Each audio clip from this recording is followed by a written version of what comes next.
Bismillahirrahmanirrahim. Assalamu alaikum to all of you. This is me, Beena Khan, and you are watching Commercial Channel. Commercial channel में हम लेकर के आए हैं आप लोगों के लिए एक और नया प्रोग्राम, एक और नई वीडियो। आज के प्रोग्राम में जिस टॉपिक पे हम बात करेंगे वो बहुत अहम टॉपिक है। इसलिए भी वो टॉपिक बहुत ज़्यादा अहम है क्योंकि हमें आप लोगों की तरफ से ये कमेंट मौसूल हुए कि इस टॉपिक के ऊपर स्पेशली ज़रूर आप लोग प्रोग्राम कीजिएगा, और आपकी जो तजावीज़ होती हैं, जो आरा होती हैं, वो हमारे लिए बहुत ज़्यादा अहमियत की हामिल हैं। तो स्पेशली आप लोगों की फरमाइश पे आज का प्रोग्राम। आज हम बात कर रहे हैं क्रेडिट कार्ड और डेबिट कार्ड के हवाले से। क्रेडिट कार्ड और डेबिट कार्ड हमारी ज़िंदगी में बहुत ज़्यादा अहमियत के हामिल हो चुके हैं अब तक। इनके बगैर ट्रैवल करना और शॉपिंग पे जाना, बाहर जाना, अब इनके बगैर इसका तसव्वुर मुमकिन नहीं है। लेकिन अक्सर अब ये देखने में आने लगा है कि हम घर में बैठे होते हैं और हमें हमारे बैंक की जानिब से, बैंक के नंबर से हमें मैसेज आता है कि आपके क्रेडिट कार्ड या आपके डेबिट कार्ड से जो है वो ट्रांजैक्शन हुई है, जबकि हम तो घर में बैठे होते हैं, हमने कार्ड इस्तेमाल नहीं किया होता, तो वो फिर ट्रांजैक्शन कैसे हुई। अच्छा, समटाइम ऐसा भी होता है कि लगातार 2, 3, 4 मैसेजेस हमें अपने बैंक की जानिब से मौसूल होते हैं कि आपके क्रेडिट या डेबिट कार्ड से ट्रांजैक्शन हुई है। तो हम बहुत ज़्यादा पैनिक में आ जाते हैं, बहुत हैरान हो जाते हैं कि ये कैसे मुमकिन हुआ। यही हमारा आज का टॉपिक है, इस पर ही हम बात करेंगे। और इस पर गुफ्तगू करने के लिए हमारे साथ मौजूद हैं जनाब मेराजुल हक साहब।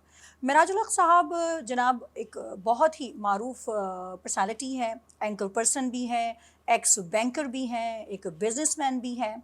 तो आज इस टॉपिक पे हम उनसे तफसीली बात करेंगे और मुझे पूरी उम्मीद है कि वो हमें इसका बहुत ही ज़्यादा डिटेल और तसल्ली बख्श जवाब देंगे। तो सबसे पहले हम स्टूडियो में वेलकम करते हैं मेराजुल हक साहब को। अस्सलाम वालेकुम सर। अस्सलाम वालेकुम। कैसे हैं आप? ठीक हैं? अल्लाह का करम, ठीक ठाक।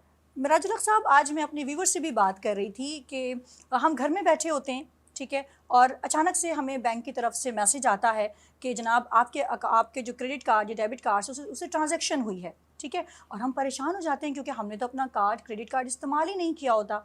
तो इस फ्रॉड को या इस चीज़ को, एक तो पहले तो मुझे बताइएगा कि ये होता क्यों है, और फिर मुझे ये भी बताइएगा कि इसकी रोकथाम के लिए बैंकिंग सेक्टर क्या कर रहा है या क्या कर सकता है। जी मेराज साहब। बहुत शुक्रिया। देखें, आपको थोड़े से मैं इस बारे में थोड़ी सी तस्दीक करूंगा कि ये जो स्कैम्स हैं, ये जो फ्रॉड हैं या जो भी चीज़ें हैं, ये 2 टाइप से होते हैं। ठीक है। एक टाइप तो ये है कि आपने अपना क्रेडिट या डेबिट कार्ड कहीं यूज़ किया है, ठीक है, और वहाँ पे जो मर्चेंडाइज है या जिसके पास मशीन है, वो आपकी डिटेल्स लेके दोबारा डेबिट ट्रांजैक्शन करता है। ओह अच्छा। उस ट्रांजैक्शन को भी आपने, क्योंकि वो उसके अकाउंट में गया है पैसा, आप उसको वापस डेबिट कर सकते हैं, क्योंकि उसने आपसे 30 डेज़ के बाद क्लेम करना है। तो अगर हमारी शिकायत वहाँ पहुँच जाती है तो वो जो है क्लेम पैसे में चला जाएगा।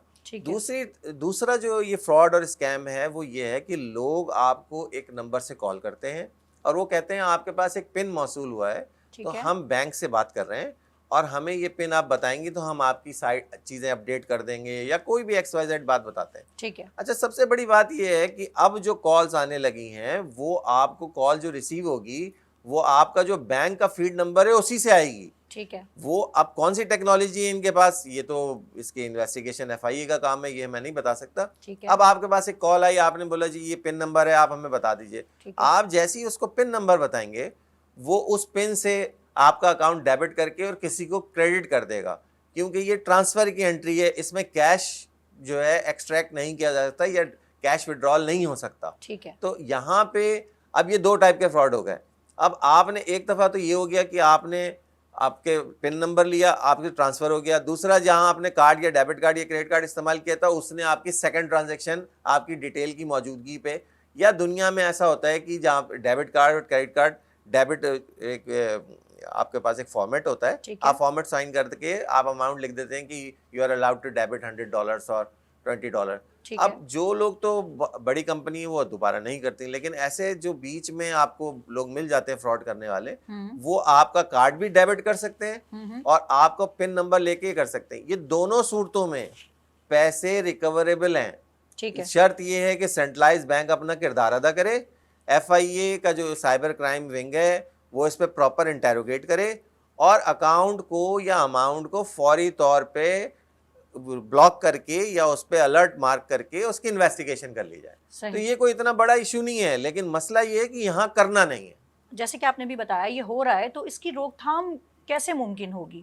یعنی یہ سلسلہ کس طرح سے روکا جائے؟ کیونکہ اس سے ظاہر ہے ہم نے بھی اس چیز کو فیس کیا ہے کہ یہ کوئی چھوٹی بات نہیں ہے, جو اس سے گزر رہا ہوتا ہے اس کے لیے بڑا ہی مشکل ٹائم ہوتا ہے.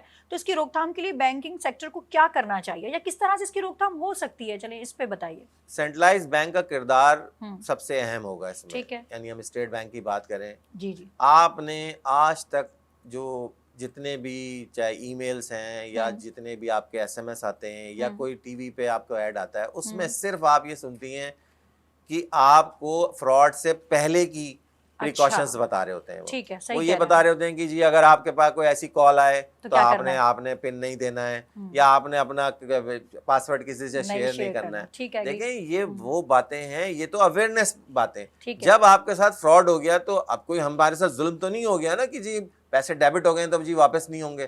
تو اس کے لیے آپ نے ایف آئی اے اگر بینک کے ساتھ مل کے کردار ادا کرے, اور اس کے بعد جو ہے بینک خود اٹ سیلف, کیونکہ اب آن لائن سسٹم ہو گیا ہے, جب آپ آن لائن سسٹم میں دوسرے بینک کو کریڈٹ کر سکتے ہیں تو آپ ایک بینک کو یہ اتھارٹی بھی دیں کہ یہ پیسہ جو گیا ہے وہ اس کو ٹیمپریری بلاک کر لے کہ جی یہ پیسے پہ ہمارے پاس ایک درخواست موصول ہوئی ہے. اور یہ اچھا یہاں پہ کیا ہوگا کہ اس بات کو نیگیٹو لوگ بھی لیں گے کہ لوگوں نے کوئی گاڑی خریدی فرضی ہے, گاڑی کی ڈیلیوری لے گئے اور اس کے بعد بول دیا ہمارے ساتھ تو پیسے کا فراڈ ہو گیا اور یہ پیسے ہمیں واپس کیے جائیں.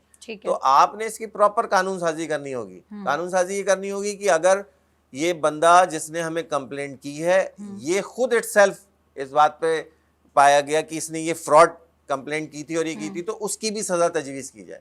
تو آپ نے جو فراڈ کر رہا ہے اس کی بھی سزا تجویز کریں, جو کمپلینٹ کر رہا ہے وہ غلط پایا گیا اس کی بھی سزا جو ہے نا آپ تجویز کریں. جب یہ دونوں چیزوں میں آپ چیک اینڈ بیلنس رکھیں گے اور آپ اس کو پیسے کو فوری طور پہ ہولڈ کر لیں گے تو یہ ایسا نہیں ہے کہ یہ نہ ہو سکے. یہ کوئی بہت بڑی بات نہیں ہے, لیکن سب سے بڑی بات یہ ہے کہ جس طرح کی خاموشی اسٹیٹ بینک کی طرف سے نظر آتی ہے, اور جس طرح کی خاموشی جو بدماشی اور جو جسے کہہ سکتے ہیں کہ اپنی منمانی جو بینک سے کمرشلائز بینک کی نظر آتی ہیں, جس پہ ایسا لگتا ہے کہ اسٹیٹ بینک کا کوئی اس پہ کوئی روب دبدبا ہی نہیں ہے یا کچھ نہیں ہے, تو جب تک یہ ختم نہیں ہوگا سینٹرلائز بینک اپنا کردار ادا کرے گا, یہ نہیں روک سکتا. تھینک یو سو مچ, بہت بہت شکریہ آپ کا تشریف آوری کا.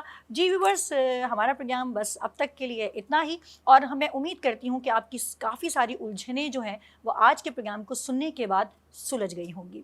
تو دیکھتے رہیے کمرشل چینل.